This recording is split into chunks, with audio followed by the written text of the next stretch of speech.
네, 오늘 여러분이 그렇게 기다리던 십계명 첫 번째입니다. 안 기다리셨다는 표정인데 실망시키지 마세요. 네, 기다리셨죠? 네, 그래요. 우리 하나님의 말씀을 우리 기다리면서 한 주간 보냈습니다. 자, 첫 번째 계명 우리 다 같이 한번 외워볼까요? 시작. 너는 나 외에는 다른 신들을 내게 두지 말라. 그렇습니다. 너는 나 외에는 다른 신들을 내게 두지 말라. 이것이 하나님께서 주신 십계명 중에 첫 번째 계명입니다. 하나님 외에는 어떤 신들을 두면 안 된다. 하나님 외에는 누구도 무엇도 하나님일 수 없다라고 하는 그런 말씀입니다. 출애굽한 이스라엘 백성들은 두 가지의 큰 영적인 어떤 환경의 문제에 직면했습니다. 첫째는 그들이 과거 430년 동안 이집트에 머물러 있었는데 이집트에 머물면서 받았던 그 영적 환경입니다. 이집트 안에는 수없이 많은 그러한 신들이 있었습니다. 태양신을 비롯해서 물신, 바람, 심지어 그 10가지 그 재앙 가운데 그 모든 재앙들은 그들이 섬기던 신이었습니다. 그러니까 그러한 엄청난 신들을 섬기던 그 이집트에서 430년 있었던 민족이니까 자연스럽게 그들에게는 아주 익숙한 그러한 신들이 있었습니다. 그러나 하나님이 이제 그들을 이집트에서 건져내어 새로운 세계로 옮기셨기 때문에 그들은 과거에 익숙했던 영적인 환경과 그 신들을 버려야만 했습니다. 반면에 새로 들어갈 가나안에 역시 새로운 신들이 있었습니다. 바알, 아세라와 같은 그러한 신들은 아주 현란하고 아주 감각적이고 자극적인 그러한 신들이었습니다.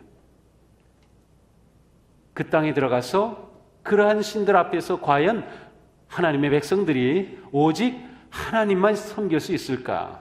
하나님께서는 그들에게 첫 번째 계명으로 명령하신 겁니다. 너는 나 외에는 다른 신들을 내게 두지 말라. 나 외에는 다른 신들을 내게 두지 말라. 이제 이스라엘 백성들은 하나님의 백성이 되었고 하나님은 그 백성들에게 아주 배타적인 그러한 계명을 첫 번째로 주셨습니다. 하나님 외에는 그 누구도 그들에게 하나님일 수 없다라고 하는 것입니다. 이 첫 번째 계명의 의미는 무엇보다 하나님은 최상급의 존재이기를 원하신다라고 하는 겁니다. 하나님은 최상급이기를 원하신다. 하나님은 자녀들에게 어떠한 비교도 허락하지 않으십니다. 이 계명은 유일신을 말하는 것이 아닙니다. 유일신은 하나님만 신이다라고 하는 것이 유일신입니다. 여기에 보면 다른 신들을 내게 두지 말라. 다른 신들 있다고 하는 것입니다. 그들이 섬기는 신, 그것이 거짓 신이든 무슨 신이든 상관없이 어쨌든 그 땅에는 다른 신들이 있어요. 이집트에도 다른 신들이 있어요. 그런데 하나님은 하나님 외에 다른 신들을 둬서는 안 된다라고 말씀하셔요. 그렇다고 하면 하나님은 오직 하나님만이 그 신적 위치에 계시기를 원하시기 때문에 어떠한 비교도 허락하시지 않는다고 하는 것입니다. 오직 하나님만 사랑받기를 원하시며 하나님만 경배받기를 원하시며 하나님만이 유일한 관심의 대상이 되기를 원하시는 거예요. 무엇보다 하나님을 더 사랑하는 것이 아닙니다. 다른 것보다 하나님을 더 경배하는 것이 아닙니다. 하나님만 경배하는 것이고 하나님만 사랑하는 것입니다. 우리가 살며 빠지기 쉬운 오류가 이것입니다. 우리는 예수 그리스도를 믿음으로 영원한 생명을 얻은 복된 자녀들입니다. 하나님의 자녀가 되었으며 우리는 천국을 유업으로 받으며 우리의 삶은 거룩한 생명의 길을 걷는 삶이에요. 그런데 우리는 그러기 때문에 하나님, 제가 이 세상 이런 것들보다 하나님을 더 사랑합니다. 하나님, 제가 이것보다 하나님을 더 좋아합니다. 하나님, 제가 이것들보다 하나님을 더 예배합니다 라고 말하기 쉬워요. 어떤 찬양가 가사에는 그런 것도 있어요. 이 세상에 보다 더라고 하는 개념으로. 그러나 하나님께서 원하시는 것은 무엇보다 더가 아닙니다. 그 누구보다 더 사랑받는 분이 아니라 하나님만이 사랑받기를 원하셔요. 이것은 하나님께서 사랑하는 백성들 간에 맺은 계약의 가장 중요한 부분입니다. 하나님은 비교급으로 사랑하고 하나님을 비교급으로 예배하기를 원치 않으시는 것입니다. 하나님은 누구와도 비교되는 것을 허락하지 않으시는 분이십니다. 예수님께서 이렇게 말씀하시죠. 한 사람이 두 주인을 섬기지 못한다. 한쪽을 미워하고 다른 쪽을 사랑하거나 한쪽을 중히 여기고 다른 쪽을 업신 여길 것이다. 너희는 하나님과 재물을 동시에 섬길 수 없다. 진정한 사랑은 배타성을 가집니다. 한 아내의 한 남편입니다. 한 남편이 한 아내만을 사랑하는 겁니다. 다른 여자도 사랑하는데 그 여자보다 아내 당신을 내가 더 사랑해요. 아닙니다. 하나님은 절대적으로 우리에게 사랑을 원하시고 하나님만이 경배받기를 원하셔요. 하나님만이 하나님의 자리에 계시기를 원하시는 겁니다. 바로 그러한 의미가 첫 번째 계명입니다. 너는 나 외에는 다른 신들을 내게 두지 말라. 요한복음 21장에 가서 보면 요한복음의 맨 마지막 장입니다. 부활하신 예수님께서 제자들과 마지막 만나시는 장면이 나와요. 그런데 그 자리에서 특별히 베드로에게 물으십니다. 3번 물으시죠. 그런데 첫 번째 그렇게 물으셔요. 바요나 시몬, 요한의 아들 시몬아, 네가 이것들보다 나를 더 사랑하느냐? 비교급으로 물으셨어요. 그것은 지금 베드로의 영적인 수준에서 물으시는 겁니다. 그러나 두 번째, 세 번째는 직접 물으십니다. 내가 나를 사랑하느냐? 내가 나를 사랑하느냐? 우리는 하나님을 무엇보다 더 사랑하는 것이 아닙니다. 우리는 하나님만을 사랑하는 거예요. 우리는 하나님만을 예배하고 하나님만을 기뻐하는 그러한 하나님의 자녀들이라고 하는 것입니다. 하나님은 우리에게 어떠한 분이십니까? 하나님은 우리에게 최상급의 위치에 계신 분인가요?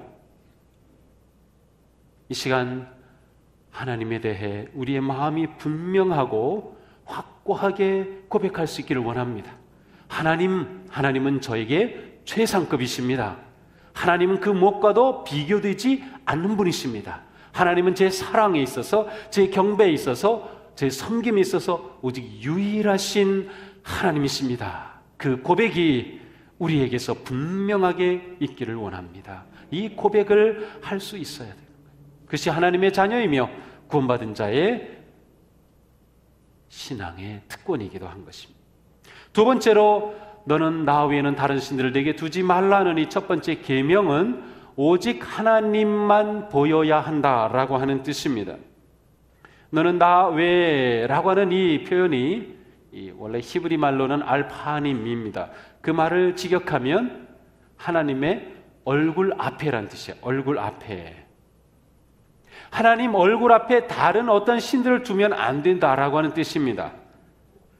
얼굴이라고 하는 단어는 성경에서 하나님의 임재하심을 상징하는 단어입니다. 자, 하나님이 계십니다. 하나님의 얼굴 앞에 내가 아무것도 두어서는 안 됩니다. 하나님과 나 사이에 그 무엇도 끼어들 수 없는 겁니다. 하나님과 나 사이에 아른거리는 것이 있으면 안 됩니다. 깨끗해야 합니다. 바로 이것이 첫 번째 계명입니다. 하나님 얼굴 앞에 가리는 것이 없어야 한다라고 하는 말씀이에요. 하나님과 우리 사이에는 아무것도 거치는 것이 없어야 하는 것이죠.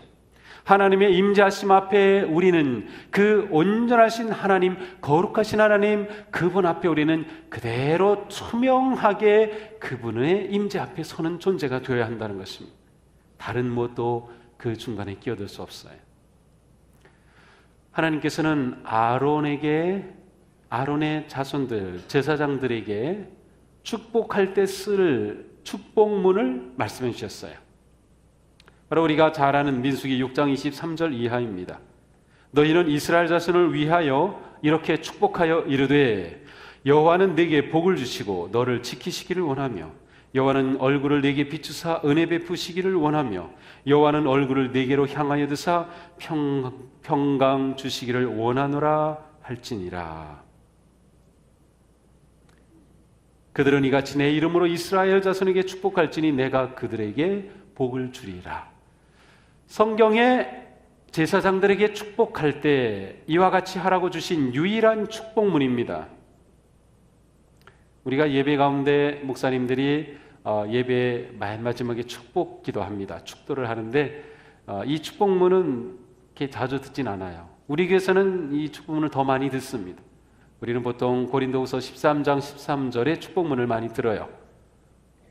예수 그리스도의 은혜와 하나님의 사랑과 성령의 교제하심이 있기를 원하노라. 고린도 교회 성도들을 축복했던 사도 바울의 기도문입니다. 그러나 성경에서 하나님께서 이렇게 축복하라고 주신 유일한 축복문은 바로 민수기서의 축복문입니다.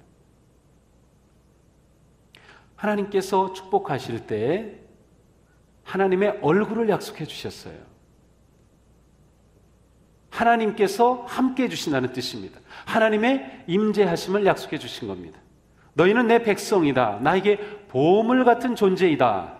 나는 너희들과 함께 하겠다. 그리고 그것이 너희에게 복이다 라고 하는 것이에요. 우리에게서 가장 큰 복은 하나님이 우리와 함께 하시는 것, 우리가 하나님의 얼굴을 배우는 것, 하나님의 임재하심 앞에 우리가 사는 것, 그것이 모든 복의 복이 아니겠어요? 바로 그 복을 하나님께서는 말씀하시고 그것을 일계명에서 말씀하시는 거예요. 내 얼굴 앞에 아무것도 두어서는 안 된다라고 하는 것이죠. 하나님의 얼굴 앞에 끼어드는 것이 있어서는 안 됩니다. 어떠한 신도 그 누구도 이 세상에 그 무엇도 끼어들 수가 없는 것입니다. 한국 교회가 기복신앙에 잘못 빠져 있는 것은 이 부분에서 실패한 것입니다. 왜 그렇습니까? 하나님이 계시고 내가 있으면 사이에 아무것도 없어야 하는데 복이라고 하는 것이 끼어든 겁니다. 그래서 복의 눈을 가지고 하나님을 보려고 합니다. 잘못되었어요. 어떻게 해야 돼요? 나와 하나님 사이에 투명하고 복은 그 뒤에 있는 것입니다. 내가 하나님의 눈으로 복을 보는 것입니다. 하나님께서 나에게 하나님의 은혜와 복을 베풀어 주시는 거죠. 중간에 복이 끼어들면 모든 것을 다 그것으로 판단합니다. 하나님을 그것으로 제한합니다. 하나님을 그것으로 더 이상 더 큰 분으로, 더 귀한 분으로 보지 못하게 만들어요. 그러므로 하나님과 나 사이에 끼어든 것이 있으면 그것들을 제거하는 거예요. 그게 오늘 아침 우리들에게 기대하시는 하나님의 말씀입니다. 하나님은 우리 앞에 가린 것이 없기를 원하시는 것이죠. 시편 84편 5절에 말씀합니다. 주께 힘을 얻고 그 마음에 시온의 대로가 있는 자는 복이 있다. 그 마음에 시온의 대로가 있다. 이게 무슨 의미일까요? 우리는 모두 믿음의 순례자들입니다. 믿음의 순례자들은 하나님의 얼굴을 보며 한 걸음 한 걸음 나아갑니다. 그런데 그것에 막혀버리면 시온의 대로가 가려진 겁니다. 시온의 대로가 뚫렸다고 하는 것은 하나님과 나 사이에 막힘이 없는 그러한 온전한 믿음의 삶을 사는 것을 의미하는 것이죠. 그러므로 우리는 하나님과 우리 사이에 그 무엇도 끼어들지 못하게 해야 합니다. 끼어든 것을 제거해야 합니다. 오직 내가 눈을 열면 하나님만 보여야 하고 눈을 감으면 하나님만 생각나야 하는 그러한 존재로 우리를 기대하시며 우리를 부르셨다라고 하는 것이죠. 하나님의 얼굴이 언제나 우리 모두에게 아주 밝게 선명하게 분명하게 보여지기를 축복합니다. 그것이 우리에게 가장 큰 은혜고 그것이 우리에게 가장 큰 복인 것입니다. 세 번째로 이 첫 번째 계명, 너는 나 외에는 다른 신들을 내게 두지 말라. 이것은 하나님으로 내 인생을 조율하라 라고 하는 그런 의미입니다. 하나님으로 내 인생을 조율하라. 우리는 살아갈 때 이 세상의 많은 것들의 영향을 받습니다. 우리의 마음에 들어오고 우리의 생각에 영향을 주며 우리는 많은 것들로 흔들립니다. 그러나 우리의 삶은 오직 하나님께 맞추어진 삶, 하나님께 초점을 맞춘 삶이어야 합니다. 하나님만 보여야 하기 때문이죠. 하나님만 보는 초점이어야 하는데 그것이 흔들립니다. 우리는 한 주간 살면서 흔들립니다. 세상의 가치와 또 많은 어려움들과 일들이 우리가 인해 들어오면 우리의 영혼의 음은 자꾸만 떨어집니다. 우리 찬양대가 오늘도 얼마나 아름다운 찬양으로 하나님께 영광을 돌렸어요. 죄짐 맡은 우리 구주 어찌 좋은 친구인지, 정말 은혜로운 찬송이죠. 근데 음이 하나도 안 떨어졌어요. 떨어지면은 물론 찬양은 은혜로 듣는 거지만 그래도 음이 떨어지면 이게 들을 때 좀 안 좋거든요. 근데 우리가 살아가면서 우리의 영혼의 음이 자꾸 떨어져요. 영혼의 음이 자꾸 떨어져요. 그때 우리의 영혼의 음을 하나님께 조율하라는 것입니다. 우리 영혼의 음을 하나님께 맞추라는 것이에요. 보통 절대 음감을 가진 분들이 있어요. 그것은 예를 들어서 피아노 어디를 딱 치든 이거는 도구나, 이거는 솔, 이거는 시, 딱 다 금방 듣는 즉시 알아요. 그리고 그렇게 소리로 낼 수 있는 절대 음감을 가진, 저는 절대 음감이 없어요.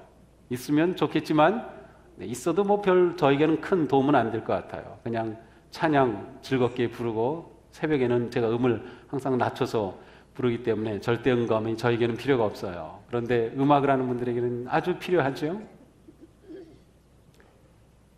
한 30여 년 전에 제가 보았던 이야기인데, 섬에 사는, 조그만 섬에 사는 한 소년이 있었어요. 근데 이 소년은 이 바이올린을 육지에서 배우다가 이사를 가서 그냥 거기서도 바이올린을 혼자 즐기는데 절대 음감이 없었어요. 근데 문제는 바이올린을 조율해야 하잖아요. 어제도 우리 교회 교육문화원에서 아주 조그만 발표를 했는데 얼마나 좋았는지 몰라요. 거기도 보면 다 조율을 합니다. 또 연주하기 전에 피아노하고도 또 반주자하고 그렇게 맞추면서 조율을 다 하죠. 절대음감이 없는데 조율을 할 수가 없어요. 바이올린만 가지고. 이 소년이 어떻게 할까 고민하다가 좋은 방법을 알아냈습니다. 자기가 즐겨 듣는 음악 방송에 엽서를 보냈습니다.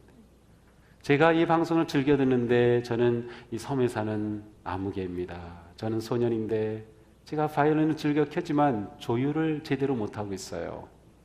제가 조율을 할 수 있도록 몇 월 며칠 몇 시 방송하실 때 도움을 좀 조금 길게 내주세요. 그럼 제가 그거를 듣고 조율하겠습니다. 그래서 정말 이 소년은 그 라디오 방송의 음을 딱 듣고 조율을 하는 거예요. 우리의 인생은 살아가는 동안 자꾸 음이 떨어집니다.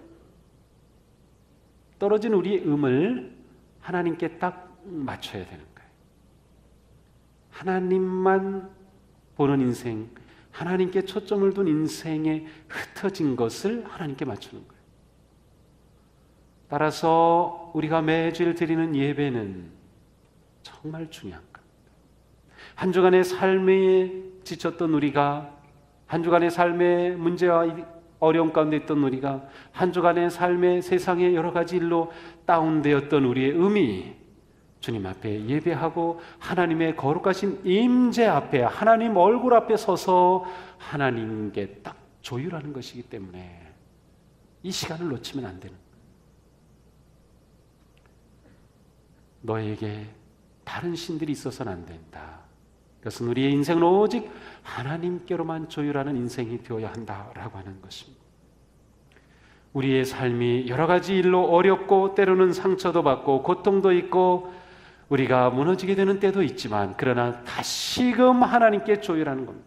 다시금 하나님 곁에 서는 것입니다. 다시금 주님의 음성에 내 삶을, 내 영혼을 맞추며 나아가는 삶, 그것이 우리가 하나님의 자녀로 서야 할 삶이라는 겁니다. 이곳은 우리 모두는 매일 또한 매주 주님을 예배하며 말씀을 통해 하나님께 조율하는 그런 인생이 되기를 원합니다. 하나님께 내가 붙은 겁니다. 하나님께 내가 맞추는 겁니다. 하나님만이 나에게 참된 하나님이시기 때문에.